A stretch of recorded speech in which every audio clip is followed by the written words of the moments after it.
गोजीर kitchen गार्डनमध्ये आपलं स्वागत आहे आणि आज आपल्याला खाऱ्या वांग्याची भाजी करायची आहे, ते देखील चुलीवरती बरं का. मस्तपैकी चमचमीत अशी होते. तर व्हिडिओ कुठे स्किप न करता पहा, तुम्हाला नक्कीच आवडेल आणि तुम्ही परत परत कराल एवढी भारी होते. चला आता तयारी करूया. आज आपल्याला खारं वांगं करायचं आहे. आता ही वांगी आपण चिरून घेऊया. याची जी वरची साल आहे ती साल देखील काढून घ्यायची आहे आपल्याला अशी, आणि ही देठं चिरून घ्यायची आहेत अशी.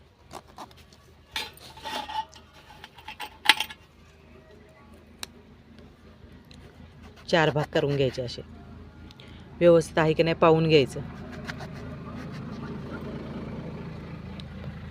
आणि परत पाण्यामध्येच टाकायचे आपल्याला, म्हणजे काळवडणार नाही वांगी. तर काळी पडू नये म्हणून वांगी आपण पाण्यामध्ये टाकूया. तर सर्व वांगी आता आपण चिरून घेऊया. सर्व वांगी आपण पाण्यामध्ये टाकून घेतलेली आहेत. आता ही स्वच्छ आपण धुवून घेऊया पुन्हा एकदा. आणि यातलं पाणी काढून टाकूया. आता वांग बनवण्यासाठी इथे शेंगदाणे घेतलेले आहेत, खोबरं, लसूण, हिरवी मिरची आणि कोथिंबीर. आता हे सर्व वाटण आपण वाटून घेऊया. शेंगदाणे आपण थोडेसे मोठे वाटून घेतलेले आहे आणि बाकीचं वाटण इथे तयार आहे. आता यामध्ये आपण मीठ टाकूया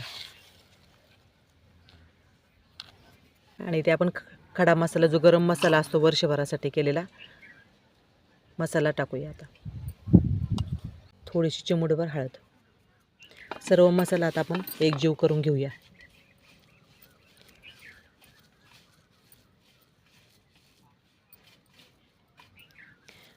ही भाजी चवीला खूप छान होते. मस्तपैकी असं खारं वांगं करायचं आहे आपल्याला. सर्व मसाला आता आपला एकजीव झालेला आहे.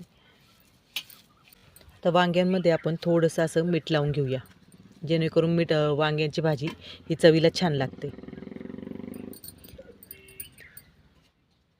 थोडंसंच लावायचं, चिमूटभर मीठ घ्यायचं आणि सर्व वांग्यांना आता आपण लावून घेऊया अशाच पद्धतीमध्ये. असं वांगं चवीला खूप छान लागतं. तुम्ही नक्कीच करून पहा एकदा.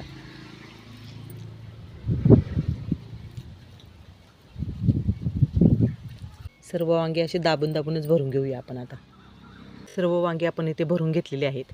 आता आपण फोडणी करूया. आता आपली चूल पेटली आहे, कढई ठेवून घेऊया. कढईमध्ये आपण तेल टाकून घेऊया. तर वांग्याच्या भाजीसाठी आपण थोडासा ताजा असा कढीपत्ता घेऊया. तर मोहरी टाकून घेऊया. तडली आहे आपली. आता कढीपत्ता टाकून घेऊया आपण. आता यामध्ये आपल्याला अर्धा चमचा काळं तिखट टाकायचं आहे आणि थोडीशी हळद. तर ही वांगी जी आहेत आपण सर्व टाकून घेऊया.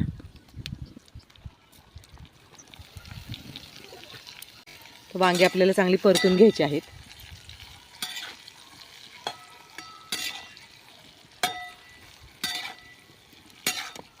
वांगी चांगली परतून घेतली की मग भाजी देखील चवीला खूप छान होते.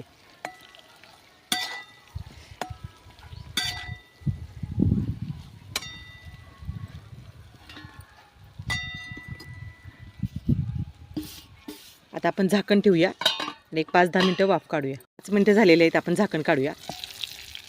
वांगी आपल्याला चांगली अशी परतून घ्यायची आहे. पुन्हा एकदा तेलामध्येच अशी परतली ना की मग वांगी ही पटकन वाफवली जातात आणि मग चवीला देखील वांगं खूप छान होतं आपलं खारं वांगं.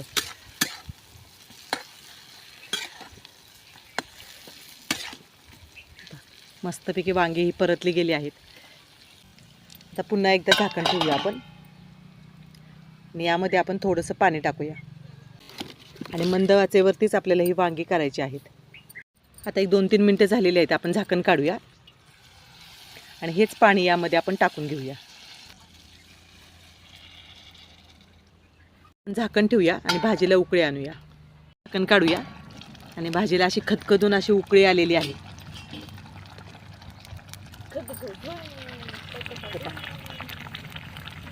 मस्तपैकी आपली भाजी होणार आहे आणि संध्याकाळचं वातावरण बघा छान झाले आहे. मस्तपैकी असं थंडगार वारा सुटलेला आहे आणि छानपैकी अशी खाऱ्या वांग्याची भाजी. त्यामध्ये आपण भाजलेले शेंगदाण्याचा जो कूट आहे तो कूट टाकून घेऊया आणि कूट हा सगळ्यात शेवटी टाकायचा आहे.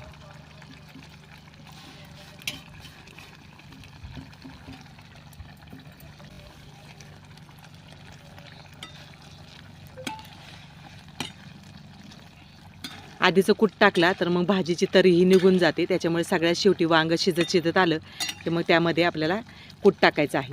त्यामुळे आपलं वांगं ही देखील चवीला छान लागतं आणि मस्तपैकी असं घटमुट वांगं होतं. आपलं वांगं हे ते शिजलं देखील आहे. एका उकळीमध्ये शिजलं जातं चांगलं परतलं गेलं की. तर आपली भाजी इथे तयार झालेली आहे. आपली खाऱ्या वांग्याची भाजी इथे झालेली आहे. आज केलेल्या खाऱ्या वांग्याची भाजी जर तुम्हाला आवडली असेल तर हा व्हिडिओ जास्तीत जास्त तुमच्या नातेवाईकांमध्ये, मित्रमैत्रिणींमध्ये शेअर करायला अजिबात विसरू नका. तर चला भेटूया अशाच एका नवीन व्हिडिओमध्ये. तोपर्यंत बाय बाय.